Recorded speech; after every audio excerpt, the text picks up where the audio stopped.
بندہ پروردگارم امت احمد نبی دوست دار چار یارم تابع اولاد علی مذہب حنفیہ دارم ملت حضرت خلیل خاک پائے غوث اعظم زیر سایہ ہر ولی صدیق عکس حسن کمال محمد است فاروق ذل جاہ جلال محمد است عثمان ضیاء شمع جمال محمد است حیدر بہار باغ خصال محمد است صلی اللہ تعالی علیہ وسلم۔ بدر کا منظر جو حضرت حسان بن ثابت نے بیان فرمایا اپنے شعروں میں، وہ ذرا سنیں۔ بما صنع الملیک غداۃ بدر لنا فی المشرکین من نصیبہ غداۃ کأن جمعہم حراء بدت ارکانہ فی جنح الغیوب فوافیناہم منا بجمع کاسد الغاب مردان وشیب امام محمد قد آزروہ علی الاعداء فی لفح الحروب بأیدیہم صوارم مرہفات وکل مجرب حاز القعوب فغادرنا ابا جہل سریعا وعتبۃ قد ترکنا بالجبوب ینادیہم رسول اللہ لما قذفناہم کباکب فی الکلیب الم تجدوا حدیثی کان حقا وامر اللہ یاخذ بالقلوب فما نطقوا ولو نطقوا لقالوا صدقت وکنت ذا رأی مصیب۔ فرمایا اللہ کا بڑا فضل ہوا، بدر والے دن اللہ نے ہمارے اوپر احسان فرمایا، اور ہماری تعداد اگرچہ کم تھی لیکن اس کا فضل ہمارے شامل حال تھا۔ فرمایا ان کا لشکر جو تھا حد نگاہ ہمیں نظر آ رہا تھا، تو ان کے لشکر کو دیکھ کر نہ ہم ڈرے نہ ہم دبے، اور پھر ہم نے بھی ان کا مقابلہ اسی طرح کیا جس کر و فر کے ساتھ وہ آئے تھے، اور ہمارے اندر بوڑھے صحابہ بھی تھے اور جوان بھی تھے، اور رسول اللہ کی قیادت میں صرف بدر میں نہیں، جب بھی کبھی دشمن نے جنگ کے شعلے بھڑکائے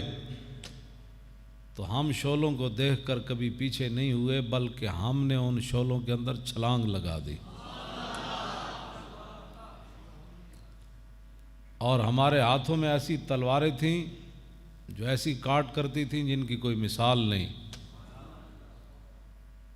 اور ہمارے ہاتھوں میں جو نیزے تھے وہ بھی بڑے آزمائے ہوئے تھے، اور ہم نے ابو جہل کو بھی اوندے منہ بدر میں گرا دیا، اور عتبہ کو اس زمین پر دے مارا جو پتھریلی زمین تھی، اور جب سارے قتل ہو گئے رسول اللہ نے فرمایا ان کو بدر کے اندھے کنویں میں ڈال دیا جائے،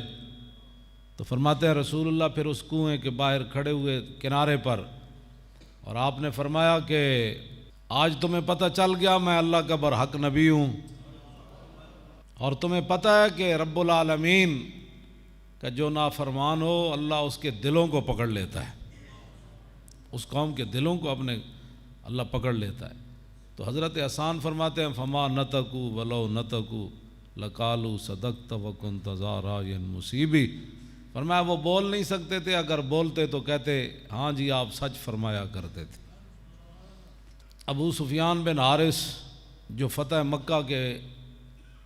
تھوڑی دیر پہلے مسلمان ہوئے، حضور مر زہران میں جو حضور نے پڑاؤ فرمایا رات کے وقت، یہ حضور کے چچا زاد بھائی تھے، اور رسول اللہ ان سے بڑے ناراض ہوئے، بلکہ حضور ان کا اسلام قبول بھی نہیں کر رہے تھے۔ ادھر سے آئے کلمہ پڑھنے کے لیے، حضور نے رخ انور ادھر پھیر لیا، جب ادھر سے آئے تو حضور نے ادھر پھیر لیا، اور قریب تھا کہ صحابہ کی تلواریں اٹھ کھڑی ہوتی۔ انہوں نے پھر ام سلمہ ام المومنین حضرت ام سلمہ رضی اللہ تعالی عنہا سے جا کر عرض کی کہ آج سب کو معافی ہو رہی ہے، میرے لیے کوئی معافی نہیں، آپ میری سفارش کریں رسول اللہ سے۔ انہوں نے سفارش کی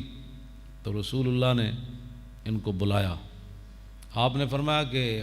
میرا تو آپ کے سامنے بچپن بھی گزرا،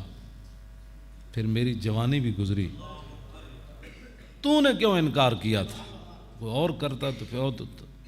بس انہوں نے سر جھکا لیا۔ حضور نے پھر ان کا اسلام قبول کر لیا، لیکن محدثین نے لکھا کہ پھر اس کے بعد 2 سال ہی حضور ظاہری دنیا میں جلوہ گر رہے، تو اس شرمندگی کی وجہ سے 2 سال کے اندر پھر ایک مرتبہ بھی نگاہ اٹھا کر حضور کا چہرہ نہیں دیکھا۔ جب بھی حضور کے سامنے جاتے تو شرمندگی سے اپنی نگاہیں نیچی کر لیتے تھے۔ ابو سفیان بن حارث، اور پھر انہوں نے غزوہ حنین کے موقع پر جب صحابہ کے دلوں میں یہ خیال آیا کہ آج تو ہم بڑی تعداد میں ہیں، وہ قرآن مجید نے واقعہ پورا اس کا نقل کیا، تو جب رسول اللہ ادھر جا رہے تھے، آگے ہاتھی تھے، گھوڑے تھے، حضور جنگ کے لیے جا رہے تھے، اور حضور خود نعرہ بھی لگا رہے تھے، ان النبی لا کذب انا ابن عبد المطلب۔ حضور سفید خچر پر سوار تھے اور حضور تنے تنہا جا رہے تھے اس طرف،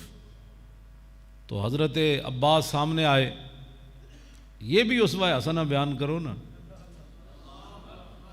جی،